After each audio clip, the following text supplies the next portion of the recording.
Right, Anyway. I've got, yeah, last question comes in. Now, this could be quite controversial. This is from Richard Drain, and he wants to know, were the British or Dutch fans best to play to in the early 80s? No, you can't. You can't compare these things. I mean, like, for some reason, we seem to generate a certain excitement amongst our fans, which was pretty universal. You know, Yeah, when we were doing even the early gigs we were playing in Gillingham or 06 in Southend, yeah. we were I was getting at a both of reaction. those. Yeah, we're getting a great reaction, and then we went to play in Paradiso in Amsterdam. We did these club gigs in Germany the first winter. Getting this reaction is incredible, and we you know, so I wouldn't compare. I remember like doing a gig for the fan club gig. Well, it was supposed to be a fan club gig in Guildford in '86. We did a one-off show primarily for fan club members, and it was like people just screaming their heads off, like as if it was like the Beatles or something. You know, it was an incredible feeling, and that was just when Lessons in Love had come out, I think. Right. And also later when we were doing the Running in the Family tour, we were playing the Ahoy in Rotterdam, which is 12,000 people. Wow. We did 2 nights, you know, and like people, the audience was screaming from the moment the Wow. support band left the stage until we came on, and it's like, what is that? So like, there's this kind of intensity to the support that we had and you can see that even in live at Wembley. You know, there's a lot of energy, Mm, um, even in such a big space. We mm. generated this energy. So I think what we had with the connection with the audience was pretty universal. Of course, when you go to America, we had to start again. We didn't have that Yes. history in America. We had to Mm, do a club tour and a support tour and try and catch up. But in Europe, by the time we get to World Machine, we've been touring for nearly 5 years, well, 5 years actually, yeah. and it was like, you know, going to Holland, going to Scandinavia, going to Germany, going to all over Europe, you know, and all over the UK. Mm. So we were relentless and getting people on our, and so the audiences were amazing, Mm. incredible. Yeah, but I, wouldn't want to compare. I'd just like to mention Wembley because I was extremely fortunate. I'd actually been out the country. I worked in Tenerife, came back, landed at about 11 o'clock, and in the car on the way home, my mum said, "Oh, Level 42 are playing at Wembley tonight." So I got on the train. Somehow I ended up at the backstage door and called Paul Crockford and said, "I haven't got a ticket, Paul. Can you help me?" And now, Wow. not only did he let me in, I actually stood to the side of the stage as you guys actually walked past me, said hello on your way onto stage, and said hello to me on my way back. Now, I stood there and wasn't playing, but I can tell you, looking out at 10,000 happy faces, do you know what? I'm getting adrenaline going through me right now, telling you about it. So, what's it like for you playing? And I know you've always said that Glastonbury, 60,000 people, I think Glastonbury. You've always said that was the best gig of your career in Level 42. What's it? How does it feel when you walk on stage and you get that roar? Well, it's strange because like when you first go out and play to, I think the first gig we did with the Students' Union Bar at the Guildhall School of Music, and we were just amazed that people actually got up to dance. You know, Ah, what, people actually like this, you know. And then when you first do a gig, I think we did one of the first important gigs you may have done with Love Meeting Love was do Hammersmith Palais with an all day with Shack Attack and all yes. those kinds of bands, you know, the Brit Funk bands, and the fact that people are applauding you and loving what you're doing, it's just a shock that people actually like it. You know, that's the thing you have to get over. And it goes on for a couple of years. I remember like when we first started doing concert tours, maybe by 82, we were doing places like the Portsmouth Guildhall, you know, 12, 1,500, 2,000 seaters. And it was just so absolutely shocking to me. And I think that year we also did our first gig at the Hammersmith Odeon. Mm, And like, if we did one gig at the Odeon, it was like, what? How did we what happened, you know? So it takes a long time to adjust to the idea of it. But by the time you get to, say, when we're doing Wembley, it was an incredible moment. But you have so much to remember because there's so much going on. I've got the Lindrum sword. I've got to set that preset on the electronics. I've got to turn the claptrap off here, you know. And right, I've got to count the count. I've got what's the tempo for that song. You're actually kind of going through a whole lot of technical things just to make sure your bit works in the song right. in the whole thing that you're not really you're not looking out going, you know, it's a bit like when, you know, astronauts talk about the right, when they talk about when they're involved in the whole process of flying to the moon or something like that, they can't look at the overall thing. They can only just focus on their bit, make Mm, sure that they don't mess their bit up. It's a bit like that with by the time we get to a stage like Wembley, I don't even have everybody in the band in my fallback. I can't because the sound is so crazy. So I've mm, got the keyboards, I've got the vocals, marks under the riser. I don't even have the guitar or the sax in the fallback because I can't afford to not hear what I need to hear. right, Maybe the sequences. So you're not even playing as an entire. I can hear Boone over in the distance. I hear the sax player over there. I can hear Annie here, but they're not all in the fallback. So you're just making sure that you make your bit work, and you know right. that everybody else's bits will work with that. You know it's going to Mm, work, but you can't. It's not like playing in a club where you're kind of like right in the thick of it. It's a mm. very different environment. But if you were to do a 10,000 seat arena on your first tour, you probably have a heart attack. You may never recover. It'd be too stressful. You work Yeah. up to that, Mm, and you work up, by little clubs and da da da da da, mm. I'd, But I'd yeah, I like mean, to, sorry. sorry, I never I never took it for granted. I was never blasé about it. I knew that it was an exceptional moment, but I think at that point we'd moved into the realms of being very professional in the way we presented the music, and it required a lot of concentration. So you can't look around. Yeah. So I think a lot of it passed me by. Of course, at the end you go out and you wave, and you go, my God, Mm, and because we did 8 nights twice, it's like, mm, I mean, how did we get there? It's like mm. unbelievable. It's funny because when I was a single parent, I had my kids with me. I used to try and admonish my son Jackson by saying, "Now listen, Jack, you've got to listen to me sometimes because I play Wembley, and he would say, no, you didn't. You played next to Wembley, the Wembley Arena, not the stadium." Okay, um, thank you. I'd like to just go back to my and 8 other members of the Havering Funkfuls' first ever gig at Redbridge Technical College, because that's why we're here talking today. 3rd of April 1981. Now, I know there was only about 90 people in that audience, so we made up 10% of it, but we were the only ones right up the front encouraging you guys and giving you a bit of whoa, whoa. Um, I simply said to one of the stagehands, can I come and meet the band? Now, when we came back, you guys were more interested in what the hell the Havering Funkfuls was and what we did for a living. It was you guys talking to us. And I have mentioned this in a couple of my uploads, my vlogs, and other fans have said the same. That when they've come to meet you guys, you've engaged and been interested in the people that you're meeting, and I just want to thank you so much on behalf of everybody that has experienced that. Thank you, Julian. Yeah, I mean, I don't know why we wouldn't want to do that. I mean, we were still. I think we continued to remain in shock that people would believe in it and support it to that extent.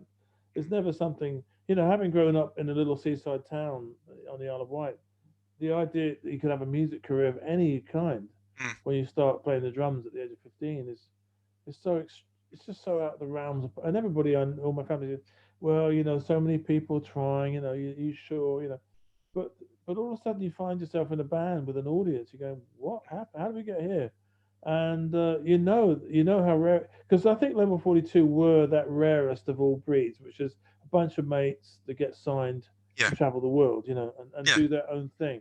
We could have succumbed to the pressure, and we could have done a cover version here or there. We were asked to.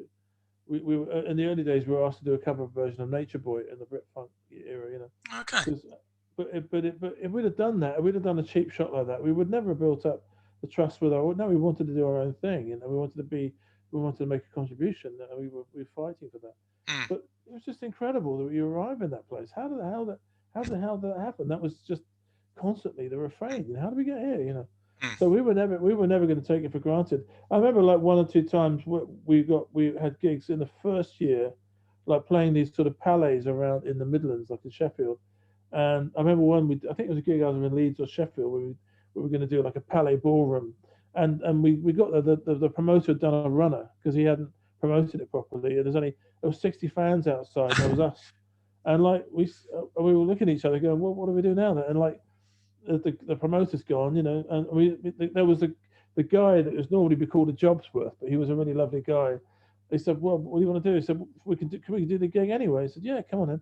So we got in there and set up in this bloody great big palais, and all the fans in front of the stage with the chairs, and we just played to these people, and because we thought we really we couldn't let them down, and I think we didn't do that because we wanted to impress people. We didn't do that because we wanted to try and get people. We just thought it was the right thing to do, and I think because we had that attitude with people that we genuinely got this incredibly loyal fan base, which on the other side, helped us through times, when we weren't having, like I said, when we did True Colors, we weren't having massive hits. I think Hot Water was got top 20, which is fine, but the label were going, well, where's the breakthrough like Earth, Wind and Fire like we wanted? But right. they would come to the gigs. The label were going, well, should we continue with this and not having these big hits like we expected they'd have after standing the line? And they would come to the gigs and like sold out, standing room only. People going absolutely mad, and they couldn't get rid of us.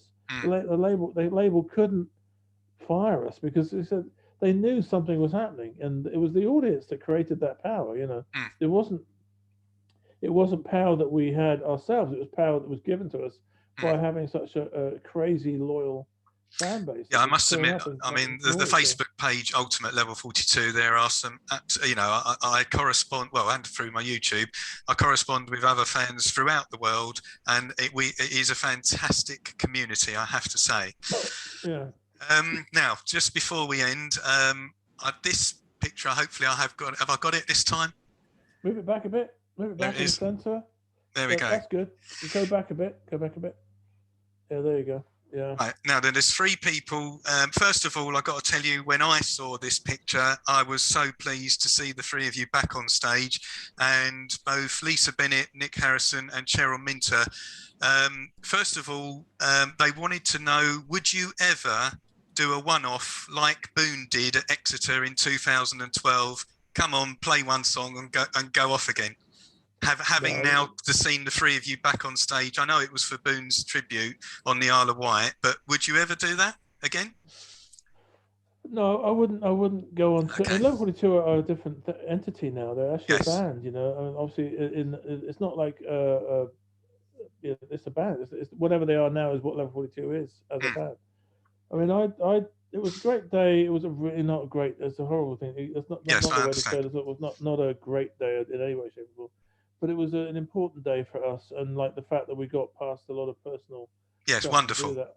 I would have been happy to do something. I mean, I did talk to the guy that runs Shalaby about doing a gig for CAMS, Child and Adult Mental Health Services. Like doing some sort of thing like that would be amazing. I could entice the other guys into it, but I don't think Mark would want to do that, and I wouldn't want to. I wouldn't want to put anybody in a position where they're uncomfortable. I think we got together, we had a hug, we played together, and we had a little moment, and we all reminded ourselves where the pocket was, that we all had together, and I think that's quite a lovely thing. I do think there's one or two things that came out of that day that I would like to maybe get the photography and some clips together to be able to sort of get everybody to agree to post something as a tribute to Boone Yeah. later. And we did a film on the day that was shown at the memorial that my friend Guy Press and I got all these video aids from my touring days, and I digitized all that. And there's lots Okay, of cool.